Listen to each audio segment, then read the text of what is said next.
You want the security of the real estate. And the natural thing is that you buy the property, but then you get all the headaches that go with it. And so what I found was a much better way to do it was to buy the financing, because when you buy the financing that is on the property, you control the property. If they don't pay you, you can take the property. So you have all of the security of the real estate without any of the management headaches, the proverbial tenants, trash, and toilets, and you get much higher rates of return. Welcome to the Rental Property Owner and Real Estate Investor Podcast, brought to you by the Rental Property Owner Association, providing benefits and services to real estate investors and rental property owners for over 48 years. With your host, Brian Hamrick from Hamrick Investment Group. This episode is sponsored by Green Property Management, managing everything from single-family homes to apartment complexes in the West Michigan area. Find out more at greenpropertymgt.com. And RCB & Associates, helping real estate investors and small business owners navigate the complex world of health insurance and Medicare benefits at rcbassociatesllc.com. Hello and welcome to episode 330. Welcome to the RPOA note buying panel discussion. We have two incredible experts here today. Usually we have three. Kyle Zimpelman wasn't able to join us. So really it's going to be more of a note conversation with some audience Q&A if you guys have some questions. We're going to talk about performing notes, non-performing notes, what they are, what the differences are. Donna is a trainer and coach who has done every type of real estate transaction, buying, selling, leasing, everything having to do with real property.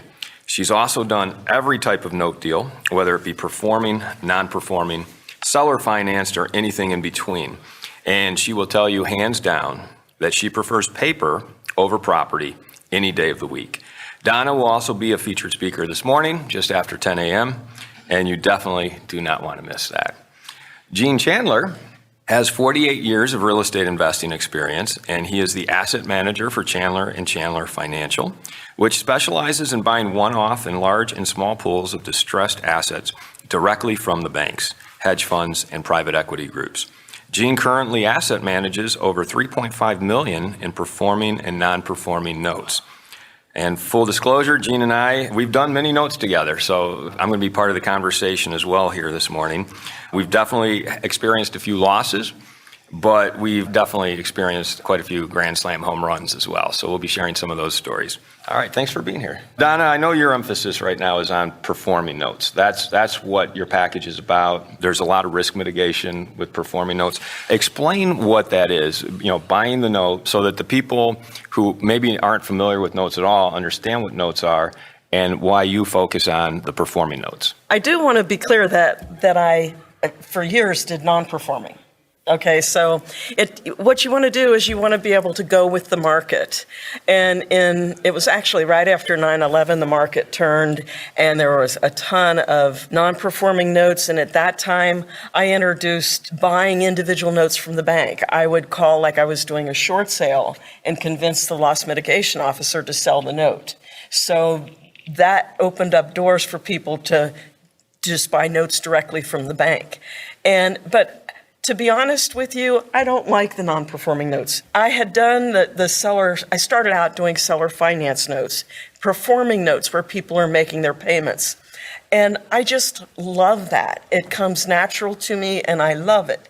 Now, I helped get people out of a lot of bad situations, buying their note at a discount, helping them to keep their home and all kinds of things like that. And it's very rewarding to help the people, but it's a completely different mindset. And when you see, after the 2008 thing, and people are losing their homes, and it can be kind of depressing if you can't help them, But now what I have come to do is I primarily focus on the performing seller carrybacks. I still buy non-performing notes, but it's where I want the property.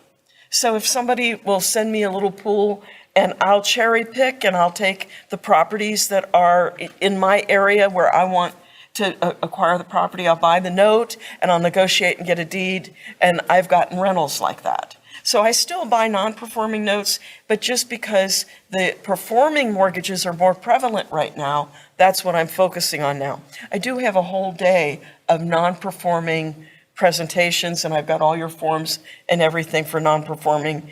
It's just not where I personally am focusing. And then just to take a step back and ground us in what is the note. When we talk about the note, what are we talking about? We're not talking about the physical property. We're talking about the paper. But what does that actually mean? You want the security of the real estate, okay? And the natural thing is that you buy the property, but then you get all the headaches that go with it. And so what I found was a much better way to do it was to buy the financing, because when you buy the financing that is on the property, you control the property. If they don't pay you, you can take the property, okay? So you have all of the security of the real estate without any of the management headaches, the proverbial tenants, trash and toilets, and you get much higher rates of return. At least I did. I make a lot higher profits on my notes than I do on the real property. But you really ought to have a balanced portfolio, so I have some of both, because you want to get the appreciation from the real estate. It's kind of like, and Rich Dad Poor Dad, Robert Kiyosaki talks about how a lot of people think their home, their house that they own is their greatest asset. But he turns it around and he points out, well, it's not. It's your greatest liability, because the bank or the lender actually owns that home, because that's who you're paying the mortgage to. Well, you can buy that mortgage or that note from the lender, and that's what we're talking about. Right. Now, I focus more, when I'm buying performing notes, I'm buying private notes where an investor maybe owned the home, or it was a rental property, okay, and they may sell the property to their tenant and carry back a note. And then they decide they want their money, so I could buy the note from them. My favorite is a mom and pop who have been in the house for 40 or 50 years. They sold it with seller financing. They moved to Florida, and then they decide, I'm getting up in years. I need to settle my estate, make sure the kids have cash, and then I buy the note from them. So the people who were making payments to the mom and pop or to the real estate investor now are going to make payments to me. I cash out the person that was being the bank.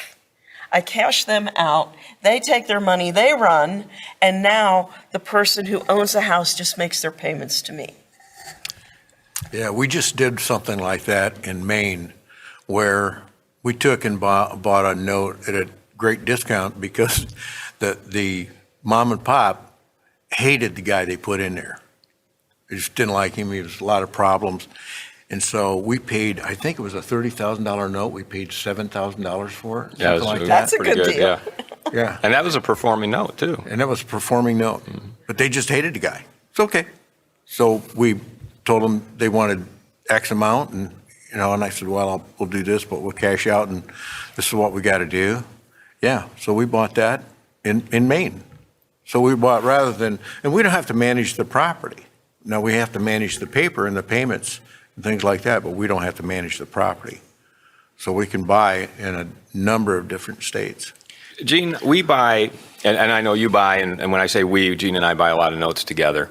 We buy a lot of performing, but we also buy a lot of non-performing. Can you explain what a non-performing note is and a semi-performing note, and why there's a lot of value and a lot of risk in those? Yeah, I know, isn't it? It's like and a lot of fun. You're buying paper that they're not making payments on. Well, you're looking at a whole number of different things. We just bought, I think, 7 of them in Illinois, and they all have balloons. So, when did these people stop making their payments? Well, when the balloon came due, because they couldn't make the balloon payment. And just make sure people understand, balloon payment is, okay, you've got 5 years before you have to, you're paying whatever it is, $500 a month, but at year 5, you have to pay off the full remaining balance. The full remaining balance. And if they can't do that for one reason or another, well, then what happens? They either stop paying or they get foreclosed on. Or they just stop paying and don't get foreclosed on in the case of the assets. And so these people that we bought them from, it sounded like a really good idea when they first started, but balloon payments have some danger behind them because people just don't seem to be able to make that unless they're extremely responsible. They're not going to be able to make it. So what we did was we bought these at a pretty good discount, and I had to work them to get the people to make their payments. And so we went back in and said, okay, we just want you to start making your payments. We'll amortize it out as though there's no balloon. Can you do that? And a couple of them could not. They said, no, our income has really changed. Can we do this or that? And I just did one yesterday on this same batch. They wouldn't really respond all that well, so we sent them a notice of foreclosure, and they responded right away because they knew that we were going to be serious, and the other people weren't serious. They would just call them or send them letters. And so, and it was a good value property. And so they owed $40,000, and the servicer wanted to discount this mortgage down to $20,000 and then defer a bunch of stuff. I'm thinking, you're back to balloon. And they owed $40,000 on their unpaid principal balance. You can collect interest on that. But if they cut it down to $20,000, you can only collect interest on $20,000. If the rest of the money that's deferred, you don't collect interest on that. So I looked at their income and averaged it out on what their payments, they can make their payments, and I raised it back up to $40,000 on their unpaid balance. Their coupon, what we call a coupon, is their interest rate that's accumulated, their legal fees that they've accumulated, the taxes that the former owner paid and things like that. We call that a coupon. Well, we purchase under the guise of unpaid balance. We don't purchase under, well, you got this, and then that that coupon, which is like free cake.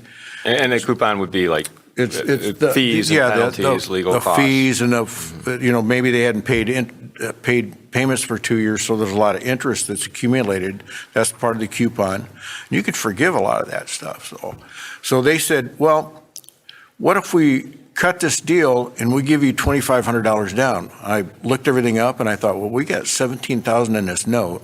If they give us $25,000, we're going to have $14,500 in this note, and we have a $40,000 note that they're going to be paying interest on. So I dropped the interest rate. I had to drop it down a little bit to make my figures work because I wanted that unpaid balance to stay up there. And then the coupon, which will eventually in 25, 30 years going to become due, and they have another balloon, but I'm hoping I'll be able to refinance before that. And I discounted that because they wanted to pay that money down. And I didn't want, here's the psychological thing is, they owe $70,000 on a $30,000 property. There's no motivation in them to put a roof on it, to paint it, to replace the windows. It just kills the motivation. So if you take and you buy these at a pretty good discount, say I bought one at $29,000 unpaid balance. She had $60,000 in arrearages and things. Arrearages being which is the interest property and tax, the insurance. Property tax and insurance and stuff, and had a great job. And I thought, and I think we paid, I'm pretty sure we only paid $5,000 for that mortgage. And I said, I'll tell you what, so you've got this monster amount of money here. We'll discount that down to $40,000. And if you pay us an extra $100 a month, what was it? No, I didn't discount that one. $100. If you pay us $100 a month extra, then we'll deduct $1,000. And you think, boy, that's really crazy. You're losing a lot of money. No, I'm not. I'm helping them motivate because by the time she got paid me down, she owed, I think, $31,000. It was something like that on a $29,000 property. And as she paid that down, she was way too far underwater. There was no motivation to fix that house. And it was obvious when you saw the house. And so I wanted to bless her. We were into it right, so I could do these kind of tricks. And it's a psychological, a lot of it psychological. The reason why we bought all the loans, that was Saginaw, Michigan. The reason why we bought all these loans in Illinois, I looked at them and they were all balloons. But the people were still living there and the houses were kept up. So I thought, these people want to stay there. And these guys were only asking for the balloon payment. They were not asking to modify the loan so they could start making their payments again. And I thought, we got them. I'd like to take a moment to tell you about Green Property Management. Not only do they manage everything from single-family homes to apartment complexes in the West Michigan area, they also manage my entire portfolio. So I can tell you from personal experience that their unique flat fee management style is worth a closer look. If you feel that your property isn't operating to its fullest potential, then Green Property Management can help you take a holistic approach that will save you money, eliminate your headaches, and increase your net income. And if you're a property manager interested in applying Green Property Management's model, give them a call at 1-866-95-GREEN or visit them on the web at greenpropertymgt.com.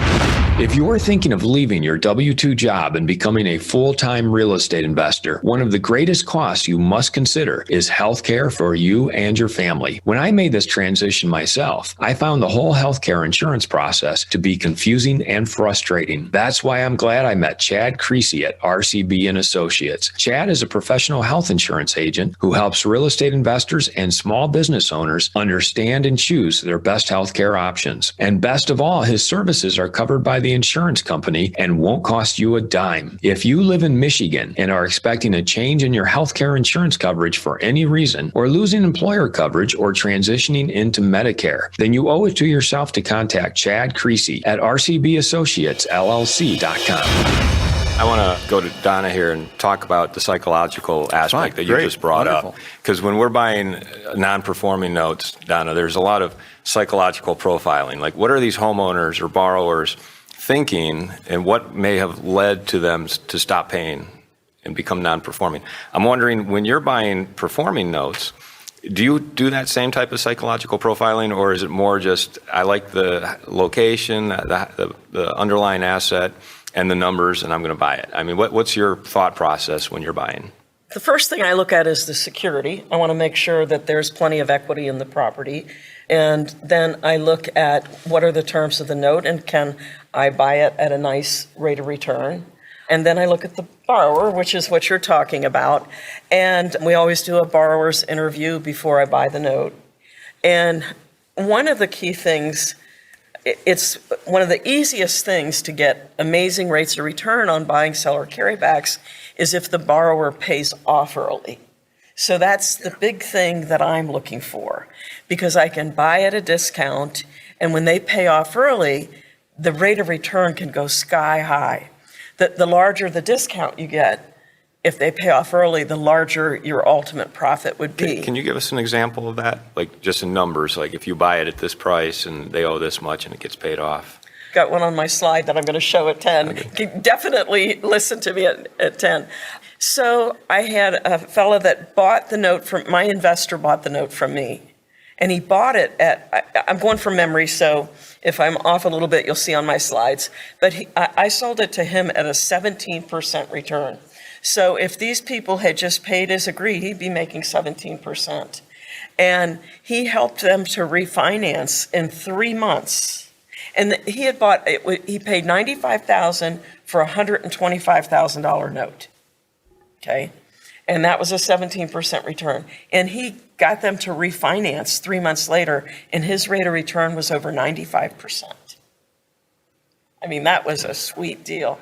So the more of a discount that you can get, the higher your ultimate rate of return if they pay off early. So generally speaking, when I'm going through notes, if I believe that the borrower is going to pay off early, those are the ones that I keep for myself and put in my IRA. If I think it's going to be a long-term investment, then I generally sell those.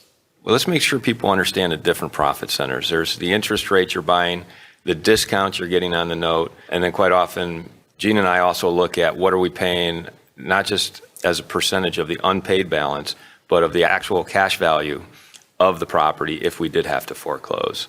And I'm just wondering, like, when you look at a note and the profit centers, what do you look at first? I'm looking at the first two you mentioned. The discount that I can get, which is all negotiated, okay, and then the actual amount of interest that they're paying on the note. And what are you finding right now in buying performing notes, that the type of discount you're getting? Like, if the unpaid balance is $100,000, on a performing asset, what kind of discount do you typically see out there for that?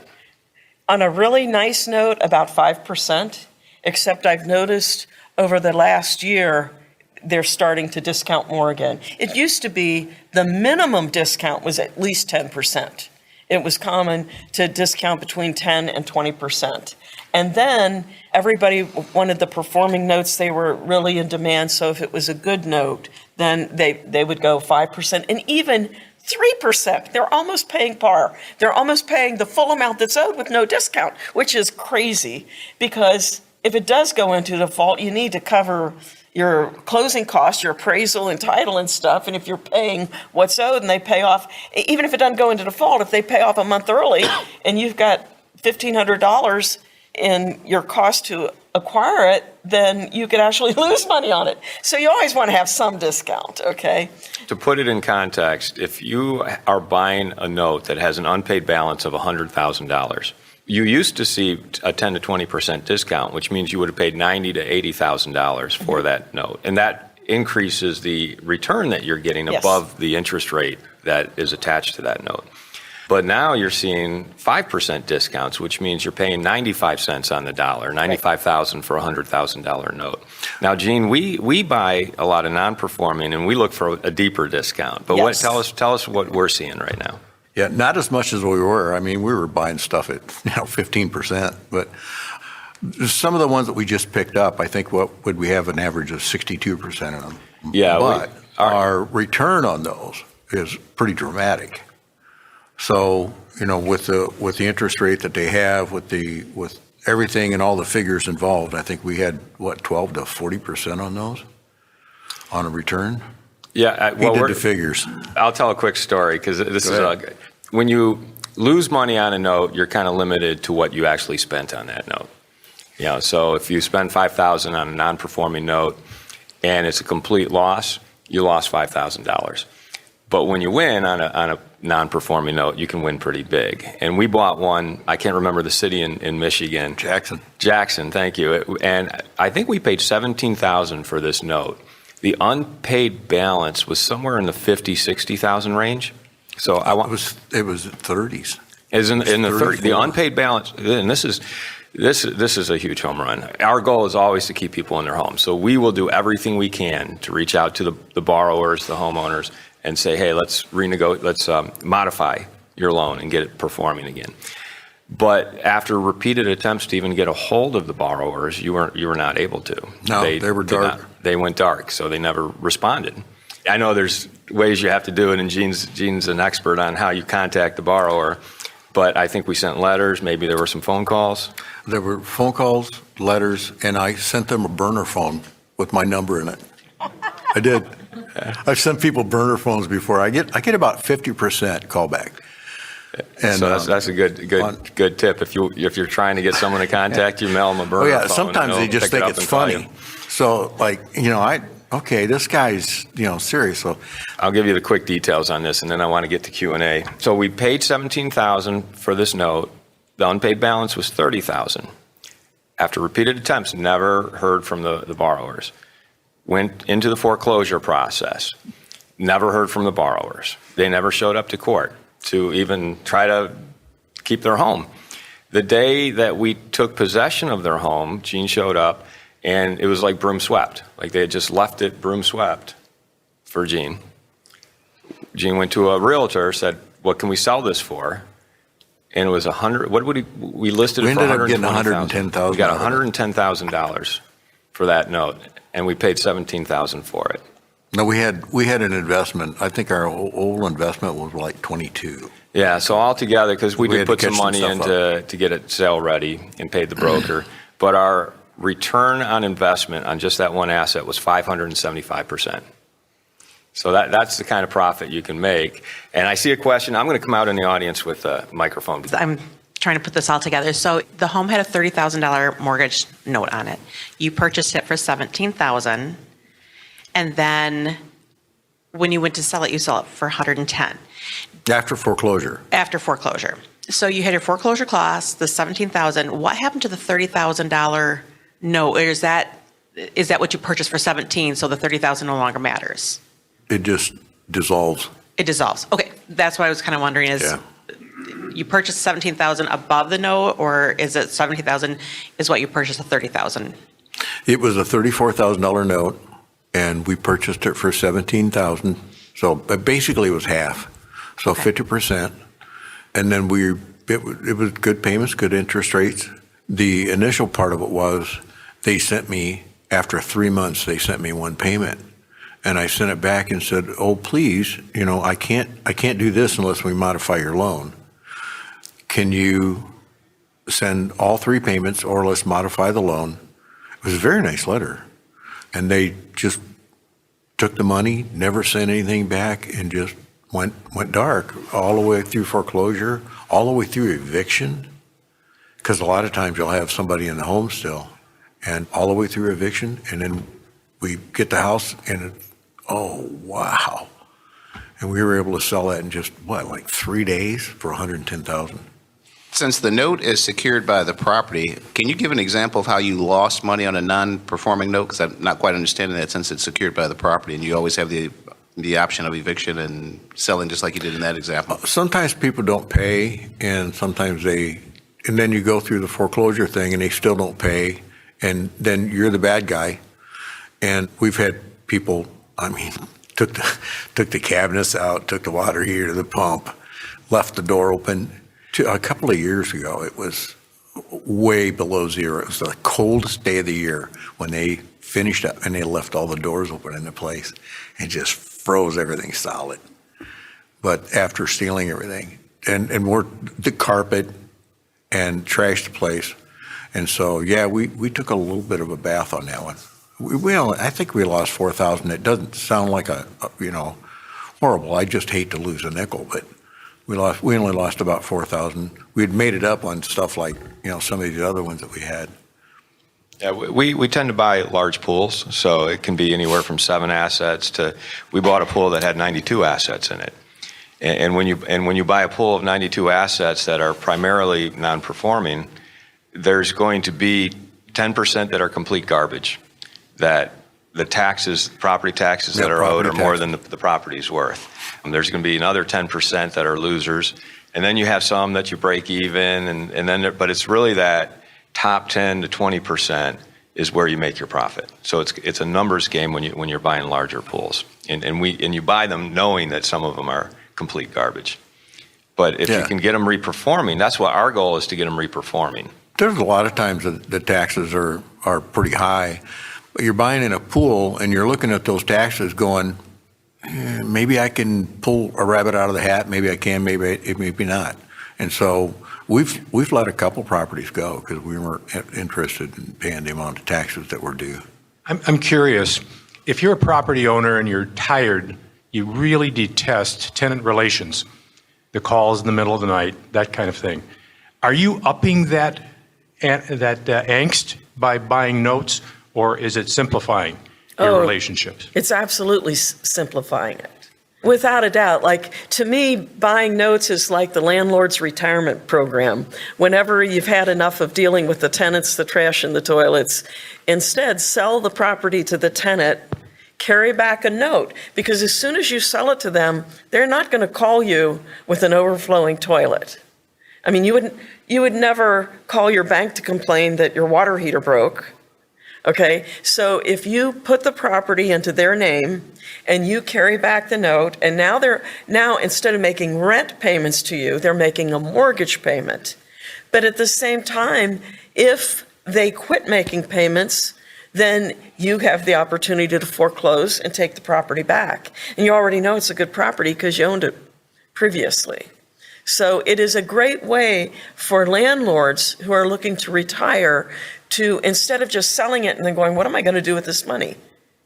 Why not keep the money invested in the property? And then, let's say you have $100,000 invested in it, but something comes up and you need $20,000, you could sell part of the note. And it's almost like, it's like an it's an investment. Sell part of the note. You don't have to get rid of the whole thing. If you know it's a good investment, why sell the whole thing and then worry about what you're going to do with your money? As an individual, would I be wasting my time to try and go out and find a single note Or would it be better for me to find a note fund or a group of people and then buy into that fund? Oh, you've touched on something here. Can I get on a soapbox for a little bit? And you may have a totally different opinion of this, okay? We might. One of the things, having been in notes for 30 years, and I go to all the conventions as a speaker, I sit in on people, and over the years, it has become the in thing to start a fund. I sat in on one speaker once, and I listened to him say, "Oh, so you want to get into real estate? Well, first raise some money." And he says, "Get my program. I'll teach you how you can raise $1 million. You just start your own fund, and then you can go out and learn how to do real estate." This was a speaker on a stage with about 1,000 people. And you would not believe the number of people that are like that. Yes, there are some really good funds that are well managed. And if you know that they are, then those would be a good investment. But I would say the majority of the funds out there, watch out. And then you have the issue of if you're investing in their fund, you're at their mercy on the management of it. And if they don't know how to manage it, you could lose your money. What I like is one note and one property. So if that borrower defaults, I am in control. I am the one that decides, can we do a workout or should I foreclose? And it's all at my discretion. And if they don't pay, I foreclose, I take the house, sell it, and I get my money back. And you can't do that necessarily. You would not be able to do that with a fund because it's all up to how good the manager is. I'm interested in the building that I was told that the owners are struggling and they may go bankrupt. I have no idea, but can I buy that note from the bank, probably pay a fair price for it, and have them manage it? And I asked that to somebody, and they said, your only problem is what if they go bankrupt the day before you get paid, and then you got another legal hassle going on?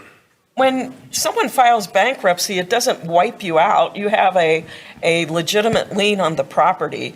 It will delay you getting your money, but normally if they were to file bankruptcy, you would file for a relief of stay so that you could move forward and foreclose and take the house. Now, I will say that I was dealing with someone once who they were professional deadbeats. You know what I mean?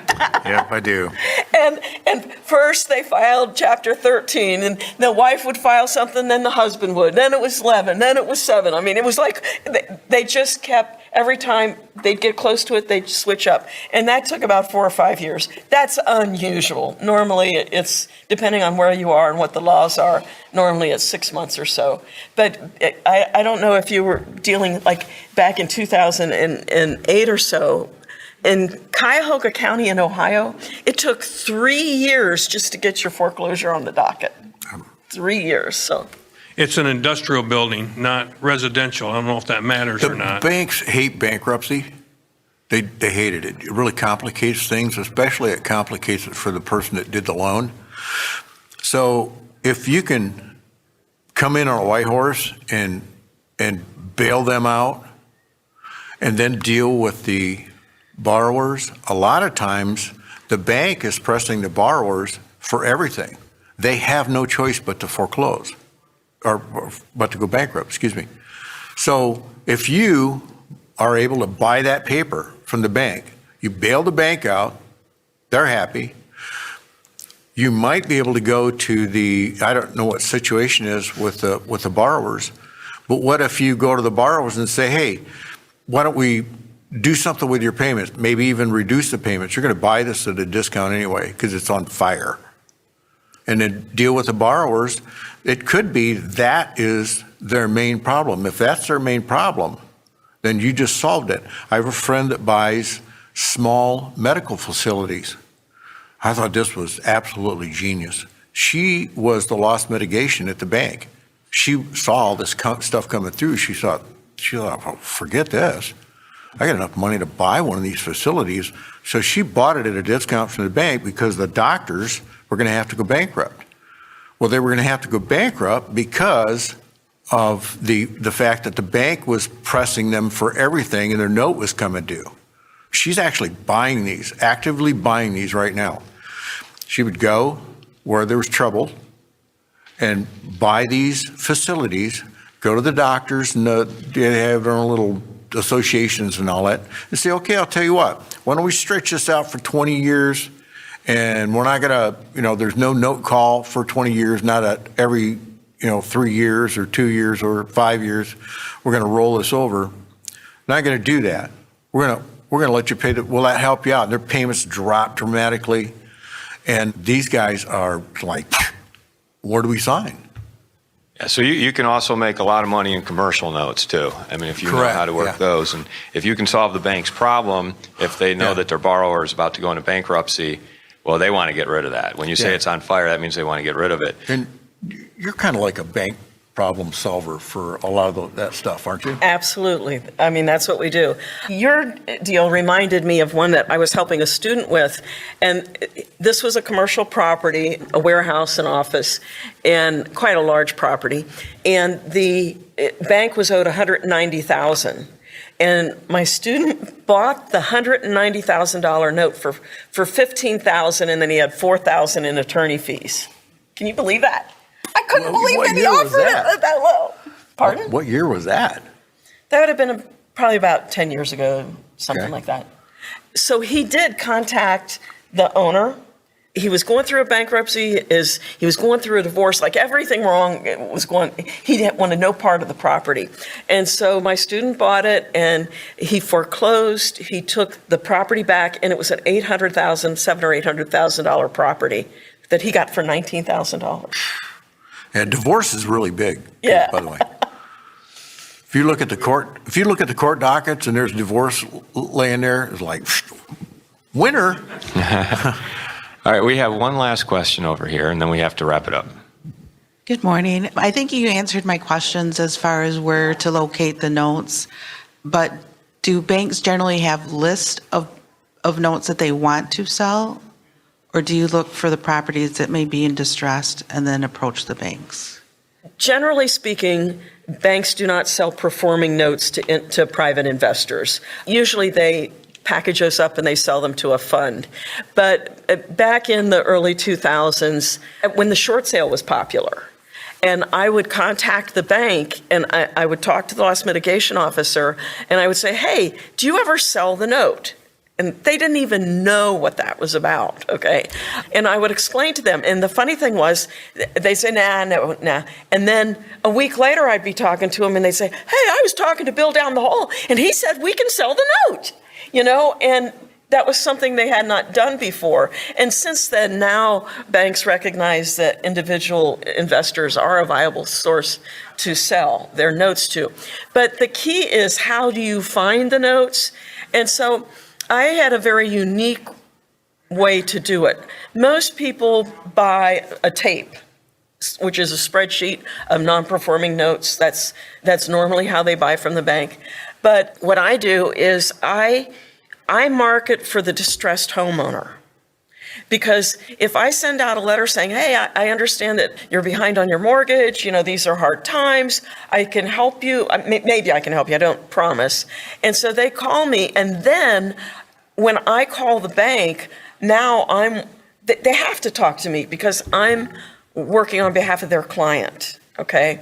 And so it gets my foot in the door, and I talk to them, just like I said, like I'm gonna do a short sale, but then I switch it to a note purchase. Do you get a contract from the borrower so you can talk to the bank? I get an authorization to release information, yeah. And people would isolate that portion of my talk and they'd say, Donna's talking to the homeowner and she's not allowed to do that. Not allowed to do it if you're looking at a list. If you get a list of non-performing notes from the bank, you do not call the homeowner. Correct. That is a major, you will be blackballed, nobody will ever deal with you again. It's privacy laws that are the problem. But if you market for the distressed homeowner, now you've been in the house, you know whether they want to stay or not, you know the condition of the property, and sometimes when I haven't been able to work out something with the bank, I've done a, quote, friendly foreclosure and wiped out the bank loan and then sold the property back to the homeowner. I mean, there's all kinds of creative things that you can do when you control the property by owning the note. And as a private company or private individual, there's a lot more options that you have.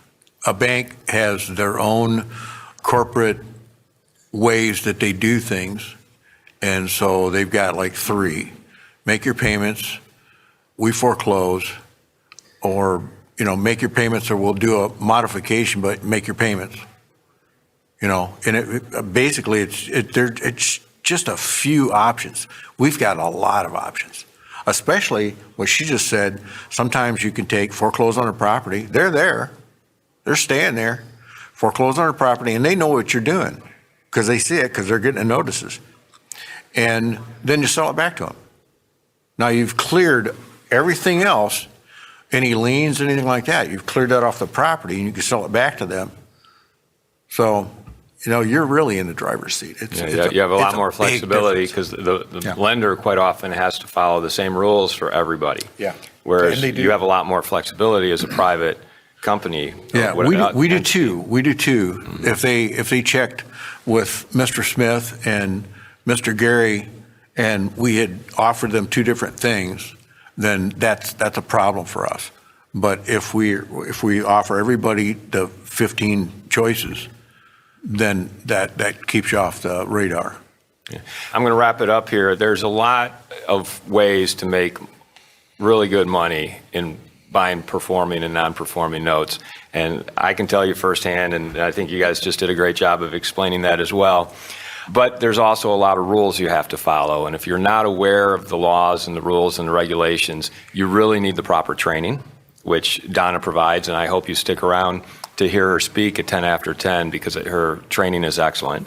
And Gene has been doing this long enough that he knows the rules too. So he knows. I teach her now.